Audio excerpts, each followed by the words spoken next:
Assalomu alaykum do'stlar. Kanalimizda doim shu obyektimizdan, ish joyimizdan video qo'yamiz. Bugungi videomiz remontga bog'liq bo'ladi. Ya'ni ekskavatorimizni barpo qismi reduktorimiz buzilgan. Shu reduktorimizni ochib, qaytadan yig'ishni ko'rsatib beraman do'stlar. Kimga qiziq bo'lsa, videoni oxirigacha ko'ramiz. Xo'p. Birinchi qiladigan ishimiz reduktor qanaqa yig'iladi. Вообще-то buni mexanizmi qanaqa? Поступен aytib berib ketaman.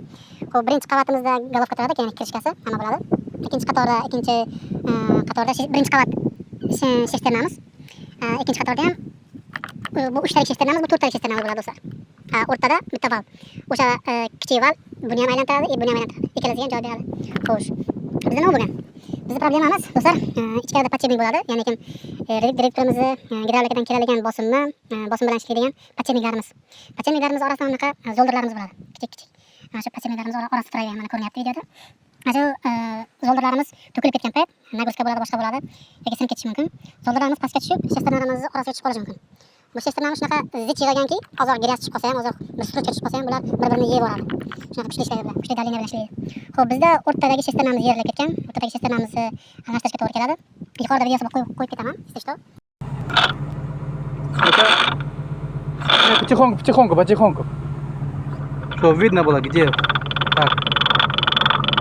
Все, назад. Во. Шестерна тут. Все, осталось. Стоп. Xo'p, bu reduktorimiz oldin qismi. Old tomoni. Endi orqa tomonda. Orqa tomonda ham ish bor do'stlar. Orqa tomonda ham bizda nasosimiz raspilyatordan keladigan daliniyani qabul qilib aylantiradigan granniy pribor mana shu bo'ladi. Bunda podacha obrotka liniyalarimiz bor do'stlar.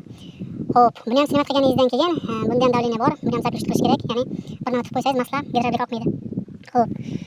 Nasosimiz gusselitsaga mana shu katta bolka bilan qotgan, bilmayman bitta 30 ta atrofi. Menimcha boltlar. Shunaqa narsa.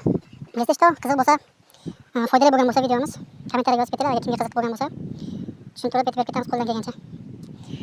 Ekskavatorimiz do'stlar 2014-yil vipskasi. Eskiroq. Shuning uchun chasta priborlari buzilaveradi. Sog' bo'lasizlar, salomat bo'lasizlar.